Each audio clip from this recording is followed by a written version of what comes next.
Hello everyone and welcome to another Top 5 Records video and another one in the series in which I'm taking a closer look at the full body of work of Bob Dylan. And today I'm going to be talking about his 11th album, New Morning. Now, it took me some time to get to this video. There was a short break between Nashville Skyline, which I really loved, and between Self Portrait, which I picked a week up ago. Now, why that break? Because honestly, I was kind of afraid of Bob Dylan's 70s period. Being a big Bob Dylan fan, yeah, I've been listening a lot to Bob Dylan for the past 20 years. I discovered him when I was about 15 years, and I've listened a lot to his music. Yet, the 70s and 80s were a period I did not dive deep into, apart from certain records, of course, like Blood on the Tracks. But this was one of those records which I truly was afraid of to start getting into. There are even 90s records and records from the 2000s, which I really adore, but I was always afraid to start listening to this. Why? Well, because the response was negative. It was as if his um, artistic value or his purpose somewhat had faded away after Blonde on Blonde. Though I love Nashville Skyline, but on Nashville Skyline you hear somebody who's taking a complete different look at music and at life, which if you read interviews is completely understandable. I did want to continue this series, so I started looking for this record, but I had this strange flaw. I did not want to pay more than $10 for it. I know it's silly, but I thought I'm assuming I'm not going to enjoy it. I don't want to pay more than $10 for it. And here I have a first touch pressing in a very good condition, and I paid €5 for it.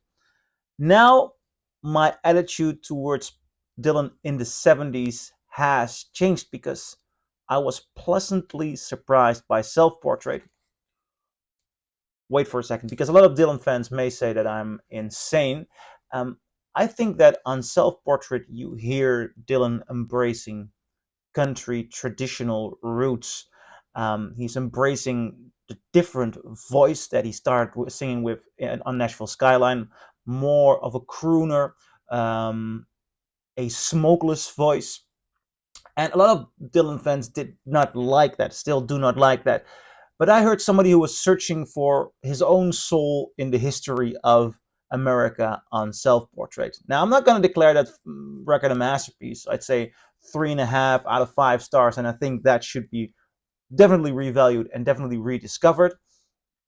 Um, Generally, this one, New Morning, which came out 4 months after Self Portrait, has been regarded as his attempt to make up for Self Portrait. Now, for me, there's no reason to make up for Self Portrait because the old Dylan has definitely passed on Self Portrait, and he's not as brilliant. The quality is just simply not as high. He's not as critical of himself as on his 60s records, but there is an interesting essence on Self Portrait.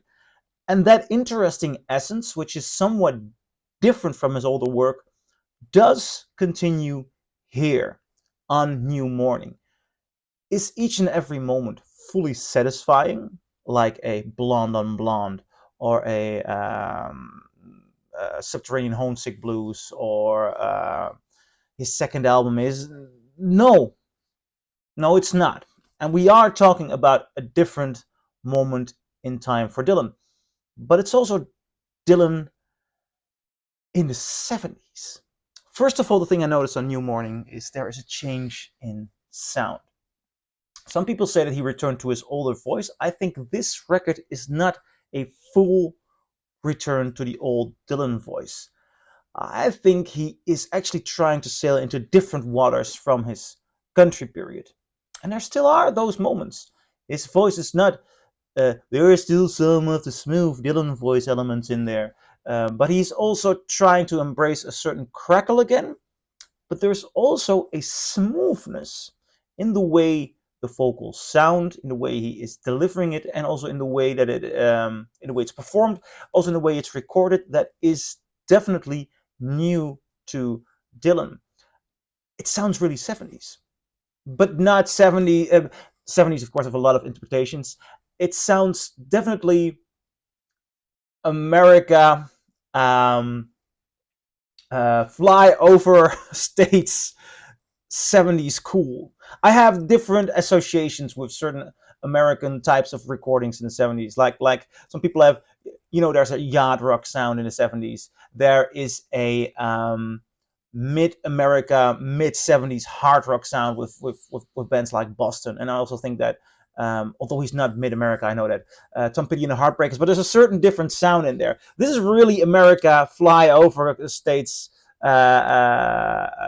sound, more of a car sound, something you put on in the car. There's a certain slickness, there's a certain jazziness to the way these songs are played. Even, I mean, he's looking for a different type of genre. There is an element of 70s pop in here. There is an element of country rock. There's an element of blues. I think this is definitely blues and even somewhat jazz inspired. Now, all these descriptions may sound like this is an explosion, but as a matter of fact, it is really cool. If you take a look at the title, New Morning, it's not somebody who jumps out of bed and is ready to embrace the 70s and a new version of himself. No, it's much more somebody who just woke up, got out of bed, got a cup of coffee, took the cup of coffee with him into bed, and started writing songs while smoking a cigarette and having a coffee. That's a lot more of the energy going on here. But that does make for a nice, chill record. I thought I'll give it a spin. Before I started, I thought I'll give it a spin, and I might not even return listening to it. But immediately after it was done, I gave it another spin.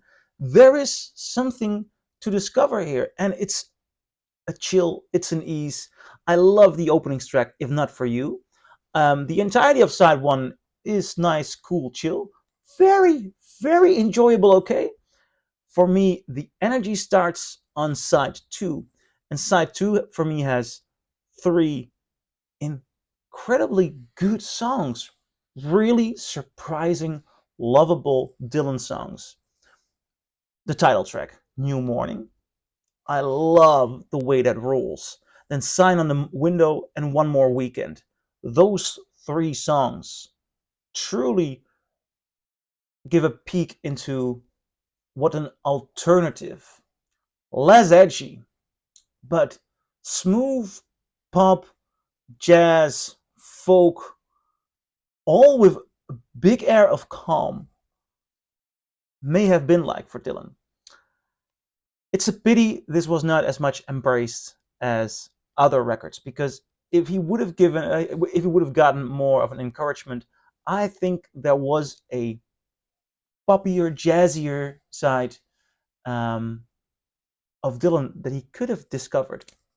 Now, some people think that this record was a response to self-portraits to make up for it. I started talking about it early in the video, but I did not end that story.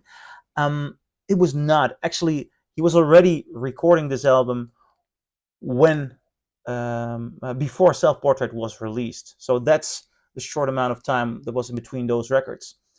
What's definitely going on there in Dylan's life in 1970, that's something you can read in his biography, Chronicles. Great, great book. It is interesting. He was getting or trying to get beyond a very hectic point. And that's what you hear here. So, if I'd have to rate it a star rating, I usually don't do that, but I'd say 3.5 out of 5 stars, and there is possibility for a higher ranking. I really enjoy it, though. I really enjoyed it. So I'm curious, what do you think? Do you agree? Do you disagree? Leave a comment below, and I'll see you in my next video. Bye.